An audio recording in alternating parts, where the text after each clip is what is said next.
Fool's Paradise. Oh my god, this episode from the Loud House sucks. Here are the reasons why this episode sucks in my opinion. The episode starts while the siblings, minus Luan, are having a meeting in Lori and Leanie's room, debating on how to survive the upcoming April Fool's Day.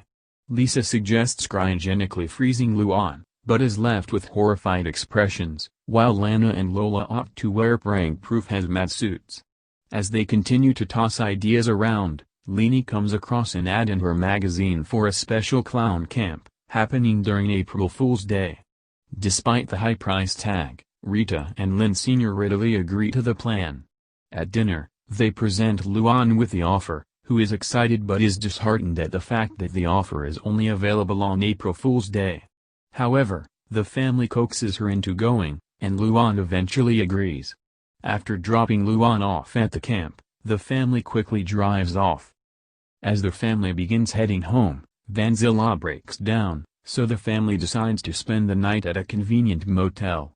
After Lana says prayers for her animals, the family goes to sleep.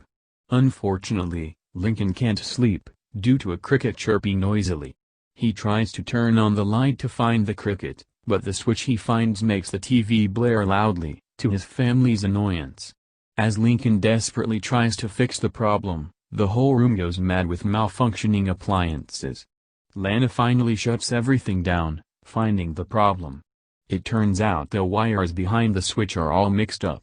If that wasn't surprising enough, Lincoln discovers the cricket is fake and is actually a prop from Luan's favorite prank store.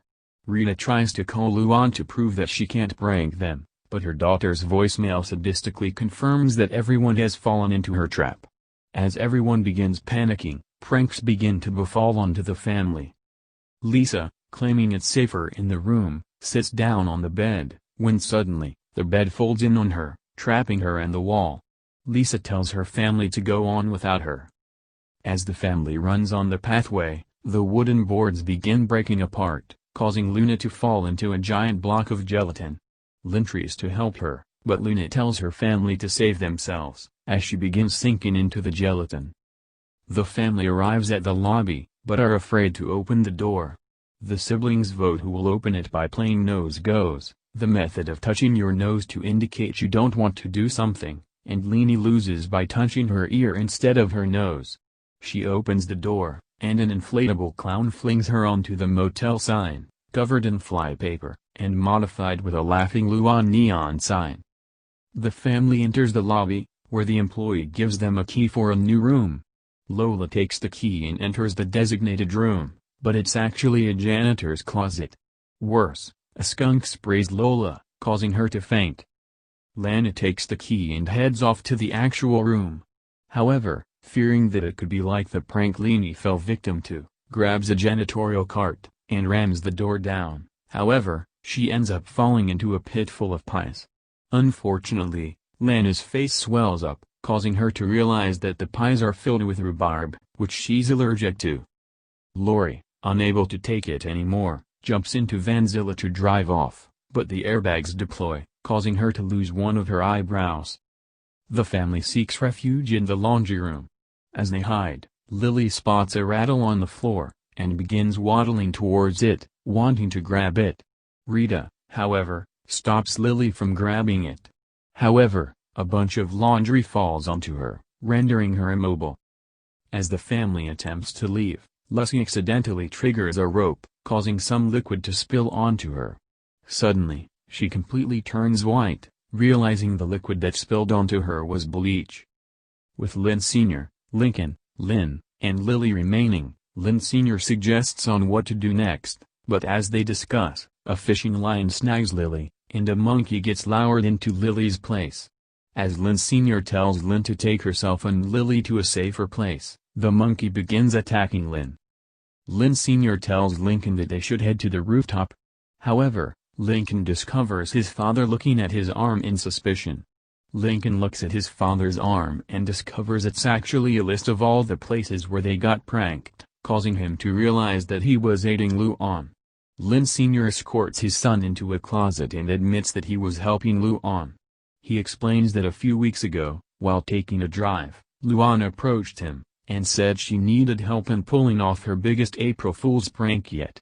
He made the advertisement for the clown camp and had bought a huge section of land just to set up the fake entrance.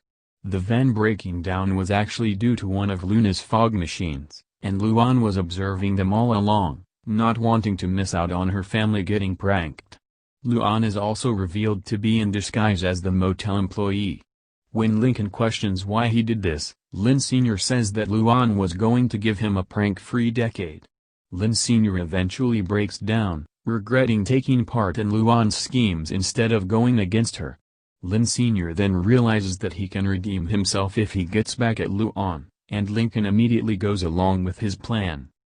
As Luan watches over the security cameras, she witnesses Lincoln and Lin Sr. walking into the elevator.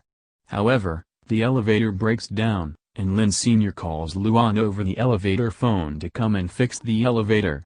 Luan, disguising herself as the employee, fixes the elevator, when suddenly, an inflatable clown shoves Luan, resulting in her falling into the numerous pranks her family got themselves into, ending with her being lifted into the air by Lana and Lola's prank-proof hazmat suit. As the family begins cheering that they managed to get back at Luan for all the mistreatment they've endured, Luan tells her family that they may have gotten back at her, but she warns them that next year, she won't go easy on them, especially on Lin Sr. This causes the family to run away in terror, all while Luan laughs maniacally as the episode ends. And that's how the episode goes. If you hasn't seen it, don't watch it. It's a waste of time. I don't know who likes or hates this episode, so I'm gonna leave it be. So screw Fool's Paradise. And screw Frenzy. Perfect Gig is 679,000 times better than Fool's Paradise. End of rant.